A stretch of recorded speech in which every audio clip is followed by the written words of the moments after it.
So, you're a business owner dedicated to the significant and sustainable growth of both you and your business. Welcome to the ADDAZERO podcast.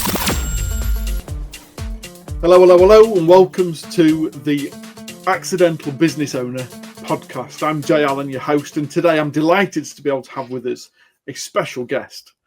Today's guest is someone who's lived both the dream and the nightmare of entrepreneurship. Stuart built a multi-million-pound award-winning business from scratch, celebrating 20 years anniversary, and then shut it down. Not because of one catastrophic error, but because of a series of small and quite avoidable mistakes that quietly stacked up over time. As you'll hear from today's episode, his story is raw and honest and deeply relevant to anyone who's ever felt overwhelmed by their own success.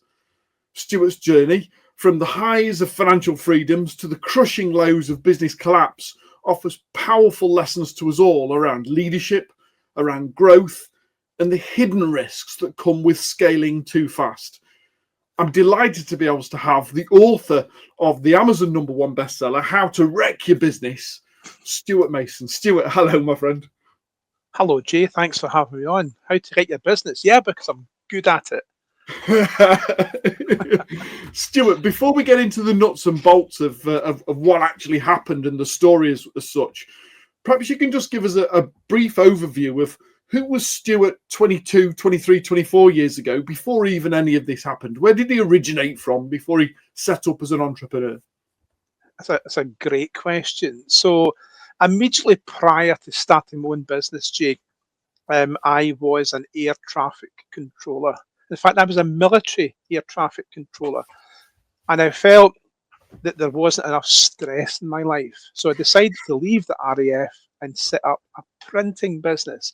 Well, geez, that soon took care of the stress, and there the business was born. It was called the Ink Shop, and it started from very humble beginnings down in the Barras in Glasgow. And anybody from Scotland, look where that is, world famous Barras. That's where the business started, and pretty much grew from there, Jay. But my background, ex-RAF controller. Well, my friend, from one veteran to another, sincerest of thanks for your service. I'm intrigued because I love how you introduced it with regards to being a military air traffic controller, and because I didn't have enough stress in my life, I decided to be able to move into running my own business. We're going to dive into that in a second. I'm just intrigued from one vet to another. Would you say any of the time within the RAF, particularly as an air traffic controller, has had any form of shape on your leadership style or decision making within the business, or did you turn your back on it and say, do you know what, that's not for me, I went off in a different direction? No, quite the opposite, actually, Jay. I learned a lot in the RAF because when I was at school, I was, what's the best way to describe it? I was just an arsehole, basically. Right? And I left school with no qualifications.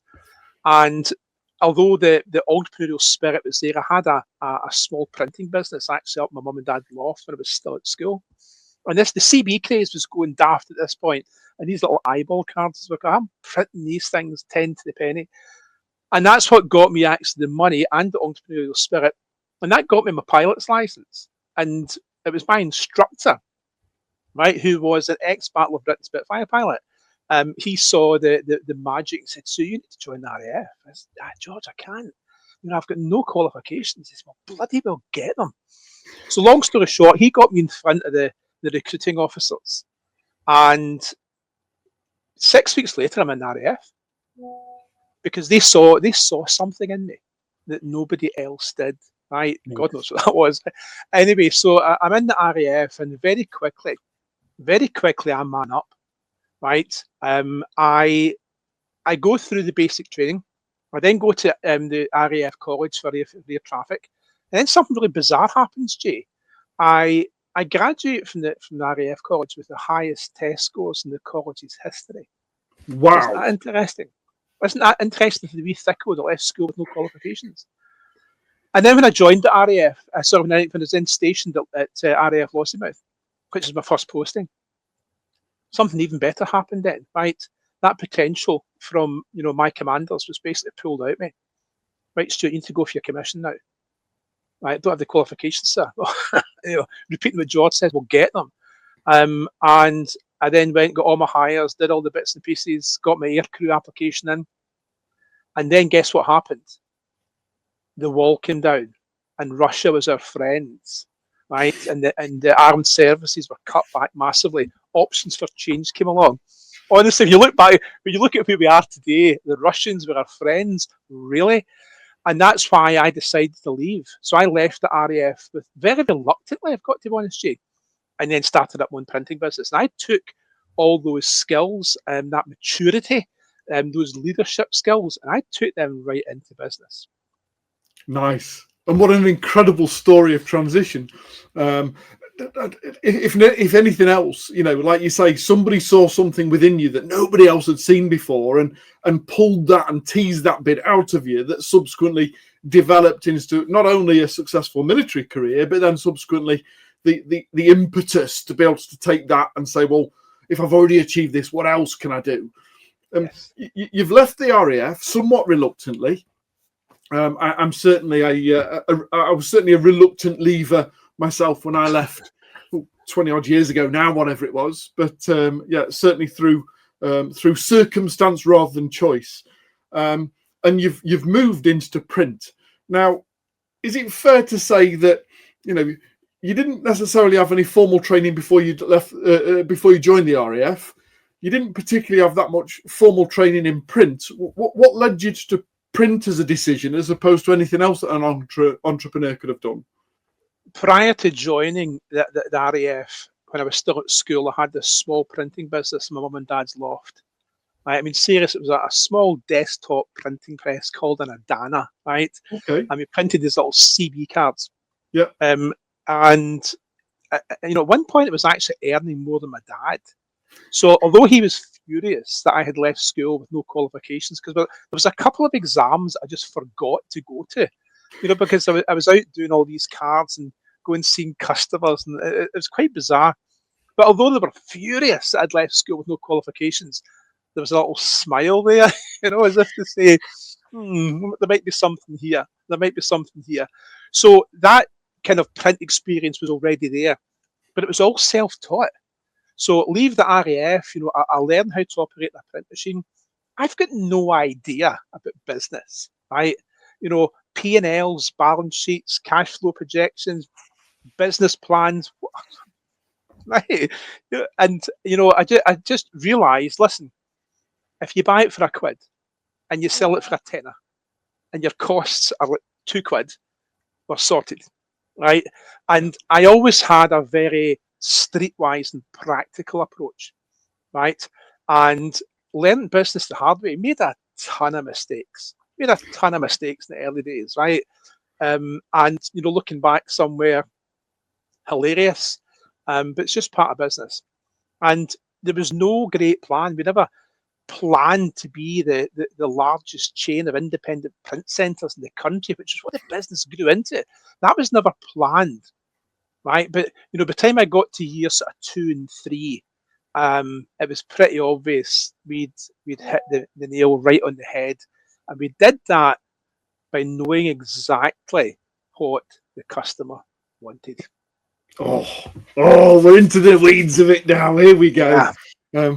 So, as you can see, you are a perfect and prime candidate to be a guest on the Accidental Successful Business Owner, because we didn't set out with a plan to rule the world, and yet, like you say, in years 2 and 3, and as early on in the stage as that, you clearly identified the niche that the industry was lacking and was able to accelerate quickly. I wonder some of the key factors, rather than, before we get into the weeds of it and the perfect storm that you talk about in your book, before we talk about what happened towards the end, let's just unpick a little bit of that success. And you've started to, unravel that already, talking about understanding and keeping key of mind as understanding who your customer is and what they actually want from us. Can you just talk me through that rapid growth phase from startup on your own all the way through to getting to become a national company on not necessarily a business plan and P&L and forecasting, but on keeping front of mind what does the customer want and how best do we deliver that to them? Excellent. So let me come at this at a couple of angles here. I'll probably go off track and off piece. So you may have to rein me back in a wee bit here. So the business success actually came from a very fortunate miscommunication, right? Because we were using a supplier, a print supplier, and they had brought out this new sort of poster print machine. And I had phoned them up and asked them if I could get a demonstration on it. And they said, yeah, come on down. So a couple of days later, I went down and they thought I was coming down for a demonstration on this new digital plate making system. Right? I thought, no, that's not what I wanted. But I'll have a look at it now. I'm looking at this thing and thought, hang on a minute, this we could use this.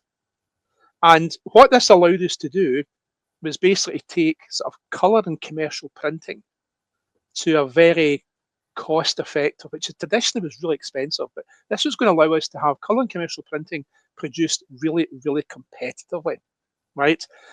And then I thought, hang on a minute, what does the customer really want here? Because let's be honest, you do not get to build a business of that size and complexity and profitability by being a dummy. So there was a lot of things I did right before I did it wrong.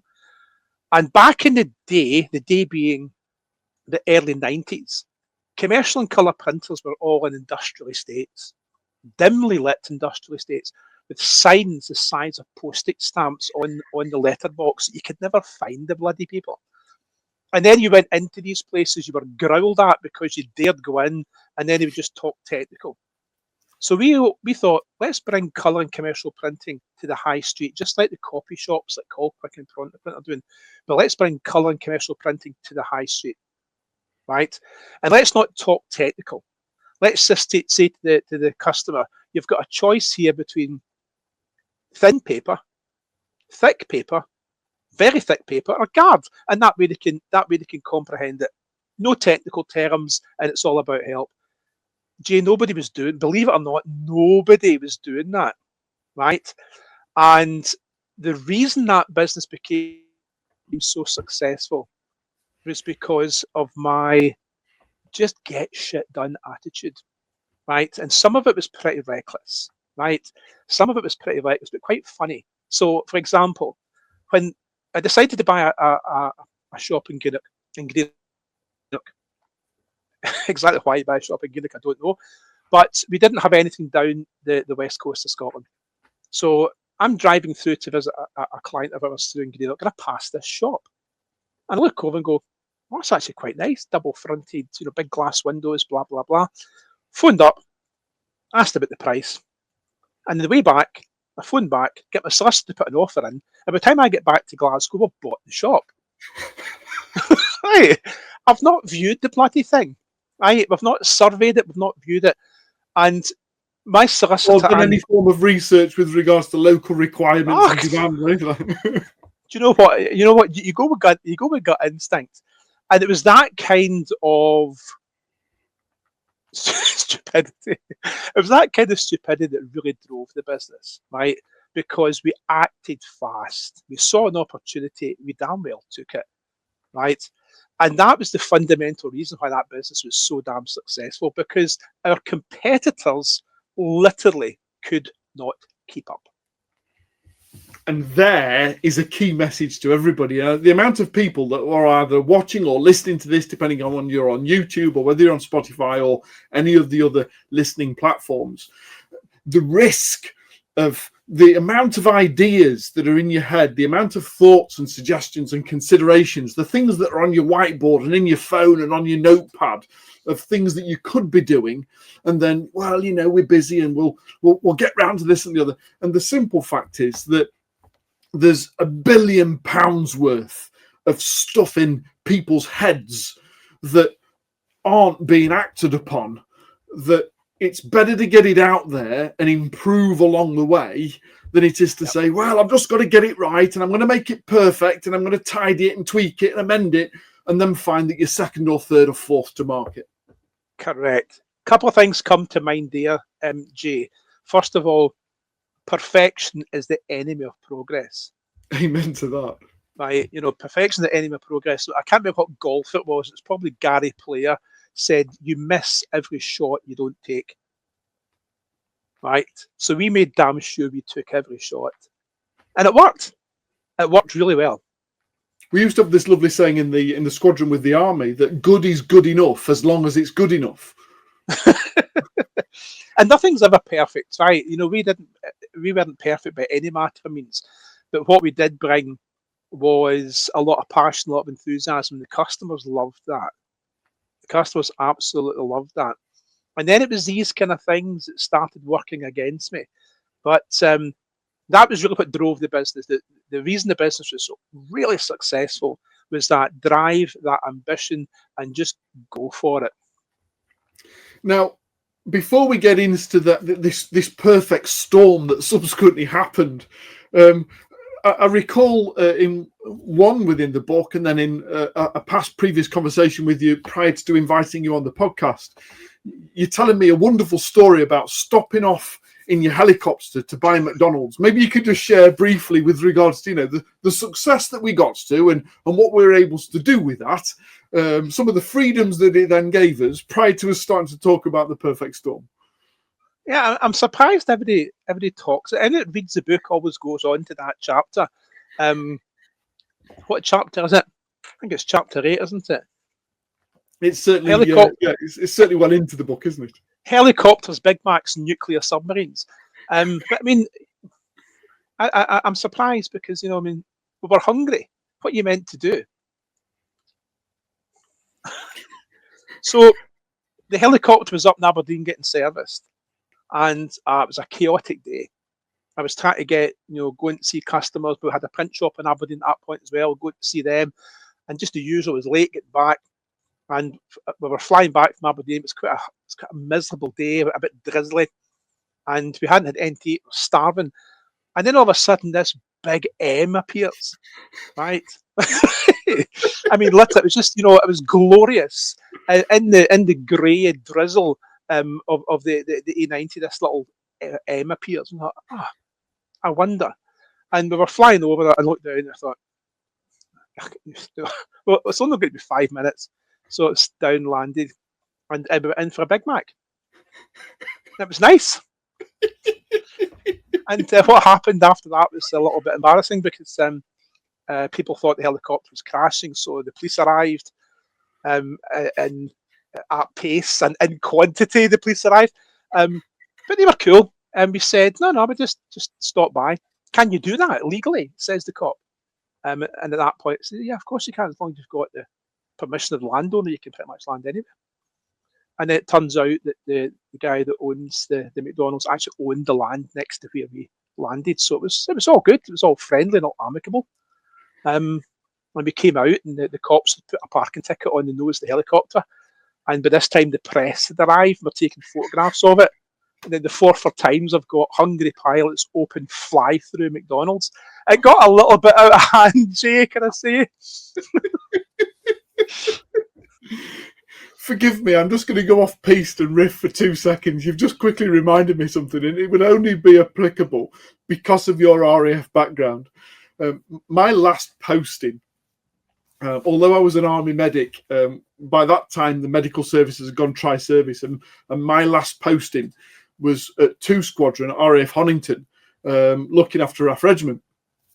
When I arrived on site, I'm presented with this huge big volume of stuff that, as the med centre manager, I was going to have to sign for the med centre and everything that was in it, and all of the circumstances on a live flying station. We were a like I say, it was a live flying station. There was a whole series of systems and processes that perhaps, if for my rank, if I'd been in the Air Force, I would have been aware of and familiar with, because and I've never been on a live flying station before, other than going to Bryce and going off on tour and the like. So I've got this whole big process book of stuff that I'm supposed to sign for and learn and agree to that I've never experienced before. So I'm a little bit apprehensive about signing for things, and we all know in the military that that there are times where they look for a scapegoat. So I was nervous about signing this, that I'd put it off, and eventually the Air Commodore for the whole unit pulled me one side and said, "Listen, Alan," says the guy who you're replacing can't leave station until he's finished his handover. You need to make sure that this is signed by Friday afternoon in order that he can pack up and leave, and we've now got the new person in situ. So I'm busy flicking through and making some notes and this and the other. And one of the things that it said was, because we were a live flying station, if for any reason that a aircraft can't land on the main runway, we only had one runway, that there was an emergency landing strip just over the hill at Marham. And the plane would like hit an afterburner or something like that type of stuff and bounce over the hill and then land in Marham where there's an emergency landing strip. Well, I'd been to Marham and I recognised that the strip of land that they were talking about was being used as an unofficial car park. And I thought, well, how does that work? Because we've got planes coming in 2 or 3 times a week. And if I'm signing for this saying there's an emergency landing strip that in actual fact can't be used, that this don't make any sense. So I went to the Commodore and I said, listen, I'll sign it on the understanding that I'd like to run a very small, brief exercise just for the med staff, just to be able to see as to how things actually happen on a live flying station. I want to be able to embrace this fully. And reluctantly, he agreed to this exercise. And as he said yes, I radioed through and said that there was an emergency landing coming in and we've got 4 minutes to scramble the med team. Because I wanted to see what was going to happen with whether 400 people were going to quickly turn up and try and remove the cars off the landing strap in quick. Nevertheless, I stood there and I waited, and the Commodore was looking at me as if to say, what on earth have you just done? And moments later, the civilian police and fire and ambulance came bursting through the doors at the bottom of the airfield and setting up ready for a major incident. And when it didn't happen, there was this really, really quite irate fire brigade officer, Gold Command, came storming up here saying, who's wasted all of our time and effort and resources on an incident that didn't happen? And I'm busy going, well, it was him. He said I could do it. But forgive me, I've gone off on a tangent. Let's come back to the perfect storm. But it's just fascinating to be able to look at. Well, you've got to remember, though, you're ex-military. You know how it works. Blame in the military is not down to who actually caused the problem. It is down to who's got the lowest rank. Who's and got the worst Commodore? Yes, absolutely so. But perhaps we've applied that to our businesses also, my friend. Yes. Maybe we've looked at, rather than applying for all the rules and regulations and this and the other, we've turned around and said, well, do you know what? Sometimes it's easier to be ignorant and plead for forgiveness than it is to continually look for permission before we move on. Yes, absolutely. Now, let's turn our attentions to, you were getting towards 20 years in business. Just give us an indication with regards to how big the business had got to at the point where the perfect storm was was at its worst, shall we say? Where did we get to, Stuart, in terms of shops and sizes and staff and that type of stuff? Okay, so number of things are starting to come into play here, and the timeline is really important here, right? And the business was at its peak. I would say in the early 2000s, the business was at its peak, right? We could do no wrong. And you know, it's really bizarre, Jay. You know, the reason how you remember this is because I remember we were having a meeting about, we just opened up a new digital shop in a really, really high-end area of Glasgow. It was our most expensive shop. We'd bought all our property ourselves, so we were building up a fantastic property portfolio. And we were having a meeting about what's next for the ink shop, what do we do next, and all the rest of it.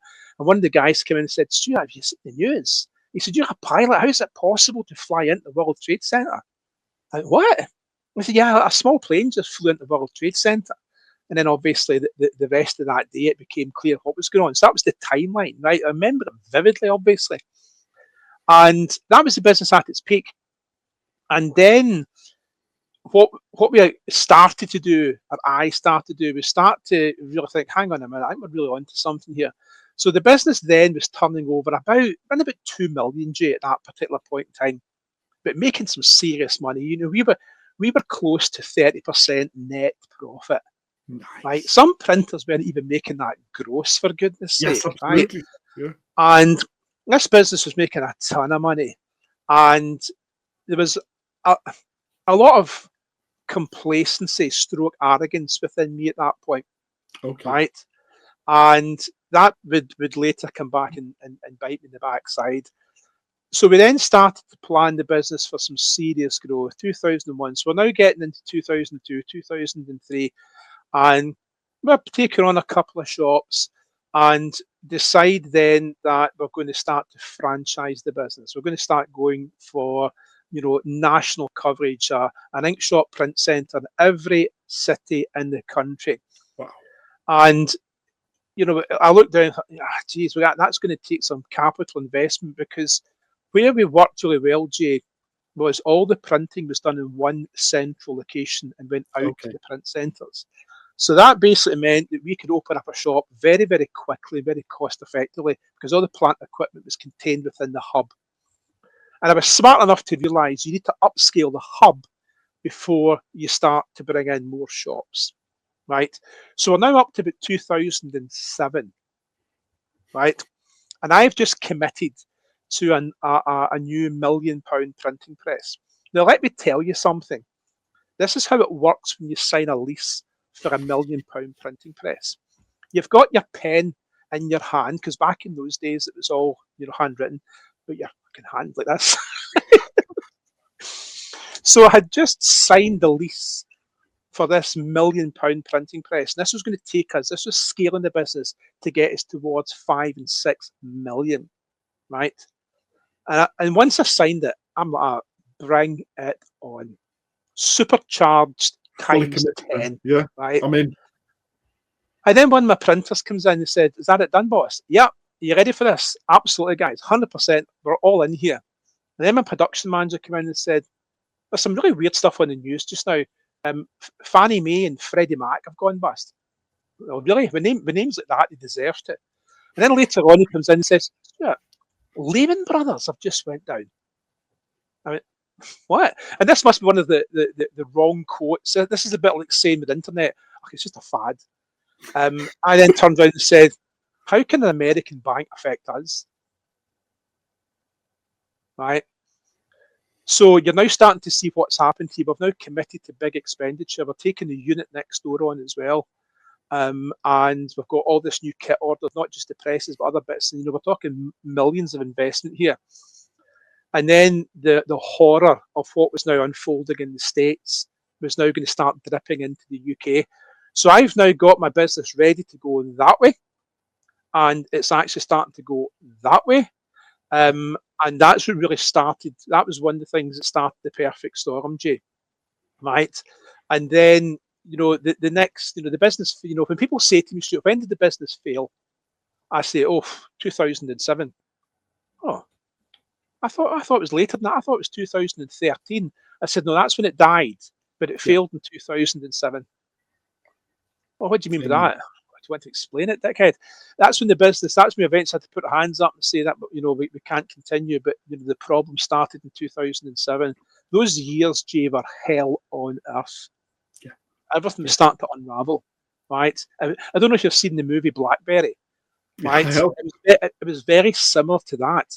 You know, you're sitting going, how the hell can we go from this to this in that space of time? Yeah. And I was just too slow, too arrogant, too stupid to adapt to what was happening around about me. Stuart, like I said at the very beginning, this is going to be raw. And as you can see, Stuart has got some real lived experience from the coalface, the hard-nosed point of not only being able to grow an incredibly successful multi-seven-figure business, but at the point of investment, at the point of being able to commit and go all in for the next phase of it, how external things from around the world, from, in this case, America, can subsequently have not just a little, but a huge life-changing impact on our business if we haven't done what I would now refer to as a PESTLE assessment in order to be able to understand the political and the environmental impact on our supply chain, on our purchasing power, on our pound cost of pound, the price of the pound, and all of those type of things that perhaps we didn't know at the time and we've subsequently learned as a result of it. One of the things that you've said that's really, really sparked me, I've got two things that I want to quickly pick up on before we move on, if that's all right. Yep. When I first started the ADDAZERO research back in 2007, ironically, we were looking at, I was always intrigued by numbers. I've always been fascinated by data and understanding as to what and why and who and how. And my business was a supplier to Woolworths in 2008 when Woolworths went under. That over the next 2-3 years, when we had to really, really dig deep, I ended up having to refinance my house and put some money into the business, and had to sadly make half my staff redundant, and all of the stuff that went with it as a supplier to. It wasn't even us that went bust, but because we got so many eggs in a basket, the knock-on impact of Lehman Brothers for yourself and for Woolworths for myself, the knock-on impact all the way through the supply chain. Ironically, at the time of recording this, as we're hearing today about Jaguar Land Rover and the challenges that they're facing over a cyber attack and the impact it's had on them. Co-op talked about their cyber attack and the financial impact it's had on them only a week or so ago, and Marks and Spencer's earlier in the year. The simple fact is that we can have so much of a good business plan that we come a little bit arrogant or nonchalant to everything else that's happening around us, because we're in this empire, we're in this bubble of being able to grow and evolve and develop ourselves, that we don't necessarily stop and take stock of, but what if? And those left field things, no one planned for COVID, but probably no one had got a business plan in place that said, what happens if the UK goes into lockdown? It's the unimaginable. And what I found fascinating with Woolworths, when I subsequently sold my business and we went into, I was a lecturer on the MBA program for a while. One of the things that we looked at, what causes good businesses to turn bad, and I was fascinated. I had to be able to put Woolworths into the frame, and thankfully it wasn't me. I was still too emotionally attached to what it had had on me to be pragmatic and being able to look at it from a data perspective. But I was fortunate enough to have a really, really thriving team of business analysts on an MBA program that were keen to be able to munch away, that we fed them the Woolworths data and said, at the time that Woolworths went bust, they were doing £2 billion a year. And bearing in mind that was back in the 80s when that was a lot of money. They had 882 shops across the country and employed nearly 40,000 people. It was 93 years old when it went bust. It was a case of, Woolworths was everywhere. It was the high street name of the era, if you like. And yet, when you go into it and you look at it, as you've just emphasised there, Woolworths died and broke 13 years before it was finally closed. Correct. And it took 13 years for the impact to fully wash through, that it wasn't salvageable, and Deloitte's then subsequently put it into administration. So, Stuart, if it's all right to be able to go there, and forgive me if it's a little bit too raw, but you said it's like a living hell from that point where it actually broke in 2007 to when you finally closed the doors and it died some 5.5 years later. Talk to me a little bit about not necessarily the ego, but the knocking off the pulpit of where you'd been when you signed that £1 million contract to the 5 years of challenge that you subsequently faced before it died. Great, it's a great question, and there's a couple of things I want to just sort of focus on. Yes. And the number one bit, right, and I didn't actually realise this until some years later. So when the business actually failed, Jay, I was mega embarrassed about this. right? And I wouldn't talk about it. I wouldn't share anything about it. If you mentioned it, I would change the subject. My LinkedIn profile was removed. The business did not exist, right? And then something really interesting happened, where I was driving down to, I think it was a print show actually, and I was listening to Radio 2. Yeah, I know. It's a sign you're getting old, isn't it? I was listening to Radio 2, and there was an interview on with Gerald Ratner, right? And it was absolutely brilliant because I knew the whole Ratner story, and I've actually met Gerald a number of times. He's a fantastic guy, and he said something that that I thought, because obviously, his business was way big, it was just billions, and he said something about the same thing. He'd mentioned that he would sue and all the rest of it, and then he wrote the book about it, and I thought, actually, there's maybe it's not as exciting as Ratner's, but there is maybe a story there. And it was a couple of years after the business failed that I started to write the book. Okay, so let's go for another shamed plug, right? So I started to write the book then, right, about why the business failed, right? But even years after that, you uncover more, right? And one of the biggest things, this is what I really want to share with the people listening to this, because this is horrible.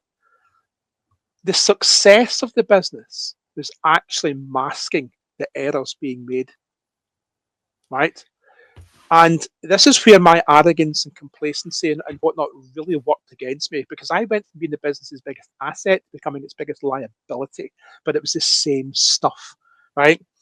And it's very difficult when you have got an Aston Martin sitting in the driveway of your big house with a helicopter down at Cumbernauld Airport. It's very difficult to look in the mirror and go, you are doing this wrong. And I was. Because as the business grew, there were small cracks that went unchecked. And as the business scaled, right, those small cracks became incredibly wide, gaping holes. And like I said earlier, I was way too slow to react to it, right? And business owners, everybody is listening to this is going to have said this at some point. Okay, but we've always done it that way. It'll come back. We'll be fine. It's the weather. It's the economy. It's this. It's that. It's the bloody next thing. We've always got an excuse, right? And I look back when the business actually failed, because there was a pivotal moment, Jay, right up until, the last day of the business. We didn't know it was the business's last day. We had a meeting with the bank, right? And our accountant was there. Myself, my wife, my accountant, the bank, and the specialist banking team, who I naively thought were there to help us. Oh, no, they're not. Specialist banking team are there to put you down, right? They are the dog equivalent of the fucking vet, right? And I went into that meeting thinking, yeah, but it's going to be tough, but we've got a way out because we've got this massive property portfolio. Long story short, the bank wouldn't lend, the bank wouldn't release the standard security, we had nowhere to turn. And then it's got a limited company knows there's a fine line between trading solvently and insolvently, right? And that was really the pivotal moment, Jay, where we thought, we've got no option here. There's no option. If we can't release the equity, there's huge equity in those properties. If we can't release the equity in those properties, we've got nowhere to go. And I was after the business failed, I was very, very blame culture. It was the bank, it was the credit crunch, it was this, it was that.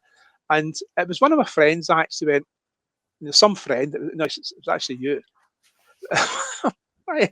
Because, and he's right though, because it was me that put the business in harm's way, that allowed the economic factors to come into play. It was me that put the business in harm's way, that allowed the business to be reliant on the bank, right?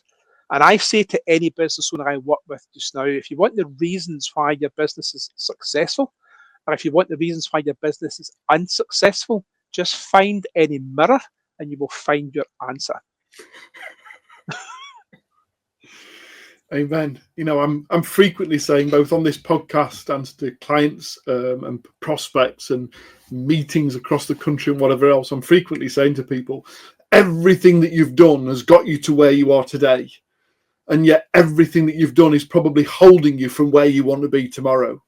Yes. It's a willingness at all times to be able to go under the knife and scrutinize and say, and what do I need to stop doing? What do I need to do more of? What do I need to do differently? How will what if scenarios all the time, rather than just when things don't go well. If there's one thing we learned from the ADDAZERO research, and it subsequently went on over 4 years, we researched over 150 national business failures to be able to look at what causes failure, what are the telltale signs, and why is it that when they first appear that we don't address them? Why is it that we put a sticky plaster over it? Yes. We were able to identify 3 fundamental flaws, and I want to share those with you today, just to be able to see your thoughts on the research that we've done and the impact or implication it may have had with you in your business. Well, I'll share that in a second. But one of the things that I was fascinated by this elongated study, like I say, we ended up with a deep, in-depth study of 153 national businesses that all had gone subsequently belly up as a result, to identify these common flaws. But one of the things that was really standing out from the data was the amount of times that somebody somewhere had said, but what about X? And because the steam train was already going at 50, 60, 80, 200 miles an hour,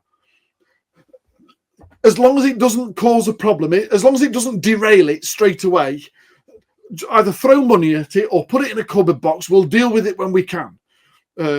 And the speed in which a business can grow and evolve and develop from a small little print shop, in the back end of Glasgow, all the way through to a national and potential franchise, the speed in which things can progress, like you say, masks the errors and the risks and the challenges and the sticky plasters along the way.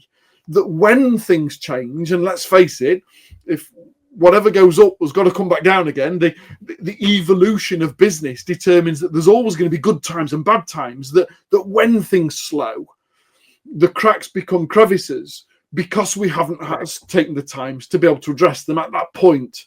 That subsequently becomes unmanageable. It becomes unfathomable to be able to bridge the gap. Let me quickly share with these 3 flaws that we found across all 153 businesses.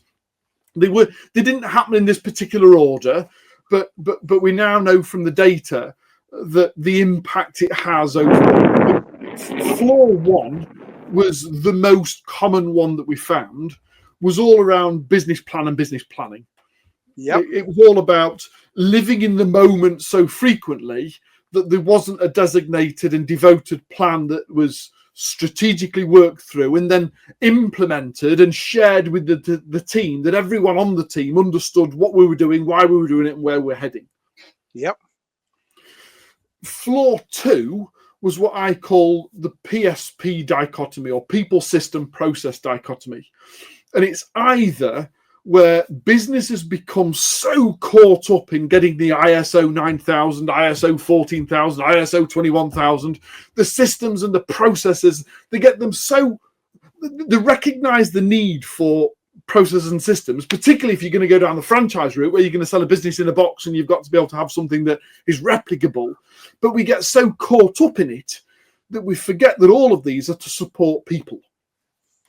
And it should be a people-centric business, particularly customer, supplier, staff member, stakeholder, and people-centric business, that systems and processes are there to be able to smooth the journey and keep the customer journey going, as opposed to become so certificate focused that it disenfranchises people to think that when the problems occur, people don't switch off because there isn't a process to deal with it.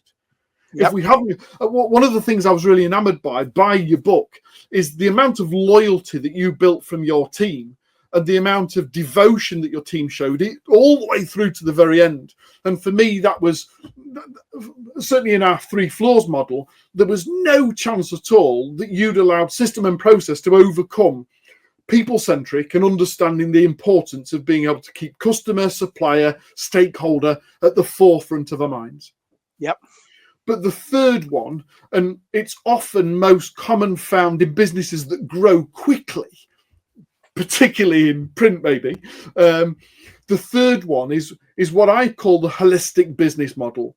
And it's where, as the business grows and evolves and develops, it goes from a single owner to a small team in a single room to subsequently we've now got 2 or 3 people doing the similar type of job. And we've ended up with quote unquote departments. We've got a marketing team that do this and a sales team that do that and operations that busy do this. And it might be scattered over more than one different location or timings or team leaders. And the lack of collaboration between them that subsequently failed to understand that inadvertently, when marketing comes up with a great idea and they start running with something, if they haven't run it past sales and operations and finance, that in actual fact, it actually causes an internal headache. And sales go off and say, do you know what? We're on the 26th of the month and we haven't quite hit our extended deadlines to be able to get the bonus. We're going to do this. And they go off at a tangent and all of a sudden finance is going, hang on a minute, what are you doing? What are you doing? And the internal silos that create unintentionally, they're all working for the same company, but unbeknownst to them, they're actually working against each other because there isn't the plan to follow. Okay, this is really interesting. Right, can I address these 3 points? Please. Now? Let's do it in reverse order. Right, the holistic owner. I did not have. This is the one bit where I'm okay, but you're going to laugh at this. Marketing, sales, finance, and production. There was absolutely zero communication issues between marketing, sales, finance, and production. The communication between those 4 departments was flawless, was perfect. Brilliant. Right? And you're thinking, oh, how did this go wrong then? And the reason for that is because all 4 of them were bloody well me. Right. So you're getting excited there, right? So I was doing all the marketing, I was doing all the sales, I was the finance person, I was the production person, I was the owner. But you see what the problem was now? Yes. We now had this £3 or £4 million business, no management structure. I see. Right? We had an exceptional team, and I mean like beyond exceptional, right? With our printers, with our finishers, with designers, an absolute amazing team, right? We had shop managers. But what the business was lacking was a production director, a sales director, a marketing director, right? You know, because I was trying to do it all, right? So that you know, this is the collapse. But I'll give you a great example, Jay, of how my attitude with business has totally changed. Very recently, a previous customer contacted me through LinkedIn and said, Stuart, he said, I'm cleaning out the factory. And he said, I found a load of old ink shop marketing. Would you like it? And I went, oh man, that'd be great because I don't have any of it. You know, it'd be a trip down memory lane. And he sent it out. It was all our sample packs and, you know, the brochures and all the stuff that he got right. It was a real nice thing to get. And then I looked at the brochure, Jay, and I went chalk white, right? And I looked at it and thought, oh my God. And on the brochure, right in the front, it said, you're more likely to find me in the print room than the boardroom. Right? And I looked at that and thought, whoa. Right? So what does that say? You're more likely to find me working in the business than on it. Now, the customers loved that, obviously, Sure. but it ain't scalable. It ain't scalable. So I can definitely put a tick there at the holistic owner.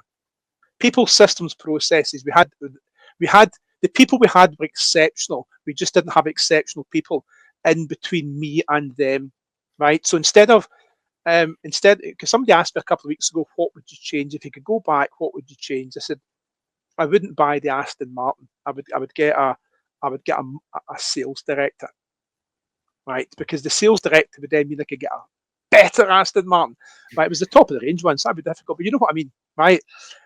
So the people were good. Systems is where I went wrong, but not in the way you think. Okay. So CRM systems are really important. We've now got a business with lots of moving parts. There's lots of customers, blah, blah, blah. We needed a CRM. We needed a good CRM system. So printing, like every industry, has plenty of off-the-shelf CRM systems.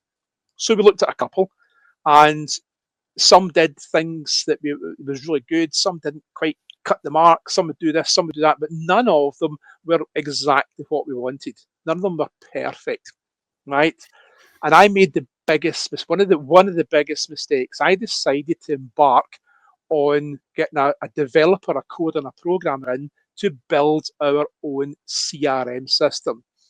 What a great idea! Said nobody ever. Because what it's the equivalent of doing is taking all the money out your bank and putting it on a couple of pallets, because the money we had in the bank at that point was that it'd be on pallets, pouring petrol on it and setting fire to it. That's the same as designing your own CRM system. It was an absolute disaster. Absolute disaster. And it meant that for many years we had substandard systems that weren't giving us the data that we needed. Right? Fine being this size. I'm going to quickly pick up on that point there, Stuart. Yeah. That, you talk about 2007, 2013, and that poignant time that as the business owner, and, I can be as guilty of this as anybody else, that once we've committed to a decision and we've invested in something, be it people or time or system or process or manner in which we do things, we are so hell-bent on saying, we've committed to it now, let's get on with it. Yes. Sometimes even when people are shouting and screaming at you, going, but this isn't right, this isn't working, that they're almost too far into it. Yeah, absolutely. That, hang on a minute, you don't know what I've committed to do. You've got to get beyond it. You've got to get beyond the problems. We're all for one and one for all. And it's almost the head musician on the Titanic trying to be able to entice them to be able to play another song. The simple fact is we've got to be listening all the time, as opposed to constantly on send. We've got to be willing to receive. And as the business owner, sometimes that we are so caught up in the direction of travel that we don't acknowledge that some people along the way have tripped over or seen some things that are coming that they've got experience of, that perhaps we haven't seen, because from the vantage point of where we've been sat, and being willing to listen. 100%, Jane. I've now got the blinkers on at this point, right? Anybody that's involved in the stock market and share dealing will be familiar with the term stop loss. Yeah. Right. So in the cool light of day, you sit down and go, if this stock falls below this value, I close my position. Right. We all need to do that in business. I certainly did not do that and just kept on pouring time and money into a substandard system. So I've put a tick beside that one. And then we come back to the business plan one. My all-time favourite. It's in the book. I talk about it all the time because I hear businesses saying it all the time. It's complete bullshit. The plan is in my head. And I would have argued, I would have had a fight with you in the car park to prove that there was nothing wrong with that, right? But here's how I explain to business owners. As business owners, to people listening to this podcast, I'm going to make an assumption here that you have good days and not so good days, right? Which means that you're on a roller coaster. Some days you want to take on the world. Some days you want to chuck it and just go and get a job, and everything in between. So if you're on this emotional roller coaster, how the hell can that plan be in your head? And some days you want to take on the world, and then some days you just want to chuck it. So my plan was in my head, unfortunately, and that meant two things worked against me, Jay. First of all, the erraticness of it, right? Literally, some days I want to go out and buy 2 shops, and some days I want to sell 4. Right? The plan needs to be written down, shared with the team. You need to look out 5 years and then work your way back to where you are currently. If you don't, what was it? I think it was Brad Sugars that said this. If you don't know where you'll be in 5 years' time, chances are you're already there. Right? I learned, and this is probably, apart from me being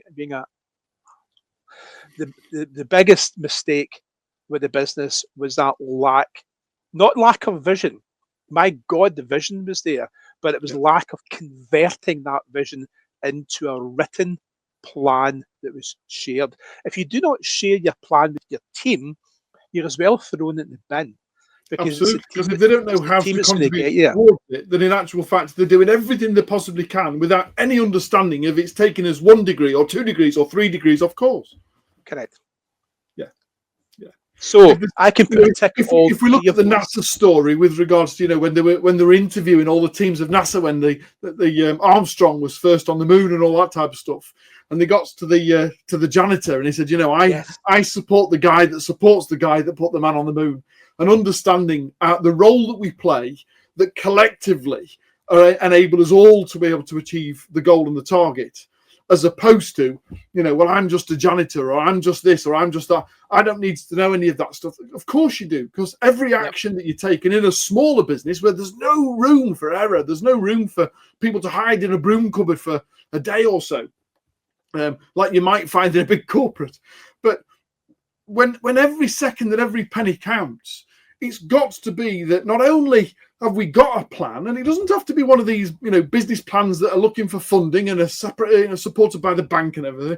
Just a simple plan that everybody understands the contribution that they're making is how it's contributing towards the outcome that we're trying to achieve, and the ability and willingness within the business to be able to call each other out and to be able to say, just help me understand that thing that you just did. How does that contribute? What are you doing there? And how does that contribute towards what we're trying to do?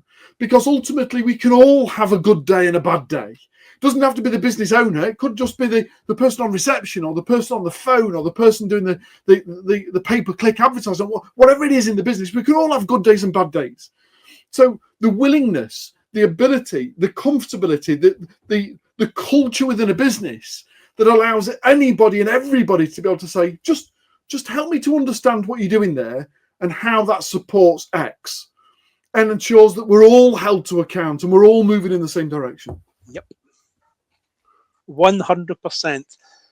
It's just, and I think this is why, Jay, I think I mentioned this to you when we talked originally. I make no apologies. I do not try to hide it, that the business failure, 12 years down the line still haunts me to this day. Yeah. And the reason for that is because when I look back, every single one of those reasons was 100% avoidable. Yeah. 100% avoidable. On their own, they would have been nothing more than, maybe, slightly damaging to the P&L, but collectively it was the perfect storm. It was that perfect storm that caused the final outcome, if you like. But every single one of them was avoidable. And when I'm doing talks and speeches and whatnot, and you start to go through these, you can see some business owners shaking their head because they can relate to some of these mistakes. And you can see some other business shaking all over because they can relate to them all. Yep. And that's why that book's so powerful, because it's not a success book. It's not a do this and you're going to 10x and get all this nonsense, right? That book's quite brutal. If you do this, I'll see you in court because you're going to get the same as me. Yeah, absolutely so. And ironically, having flicked my way through the book and had conversations with yourself and the likes, there isn't a chapter or an example that doesn't relate to somebody in business. Yeah. This is such a real and honest and transparent story of that.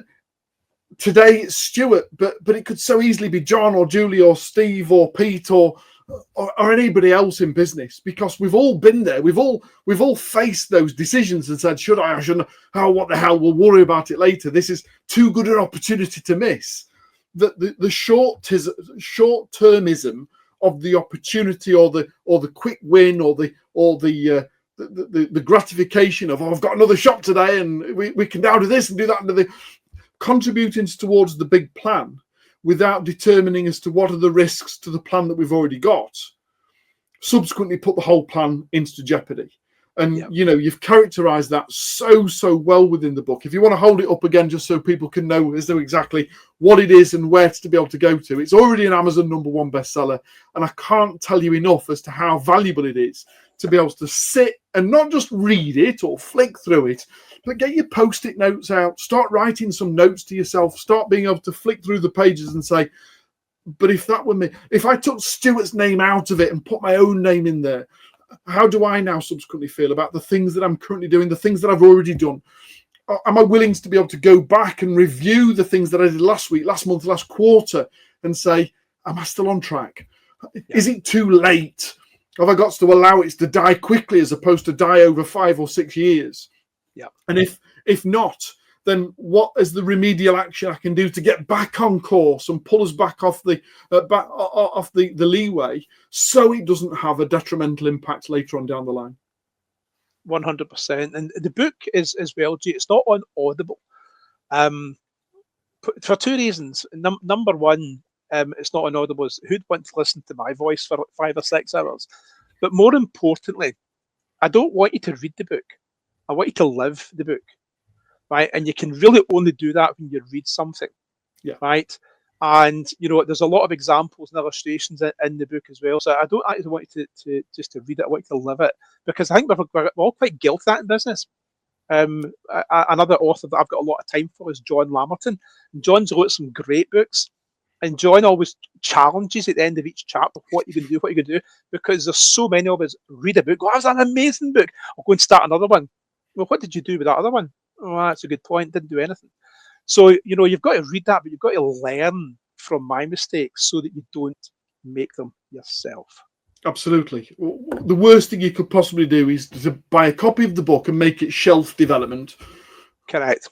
Another thing about the book, I put this up on LinkedIn a while back. I mean, guys, goodness me, I've been speaking to a lot of business owners. I wrote the book as a warning, not as a bloody guide.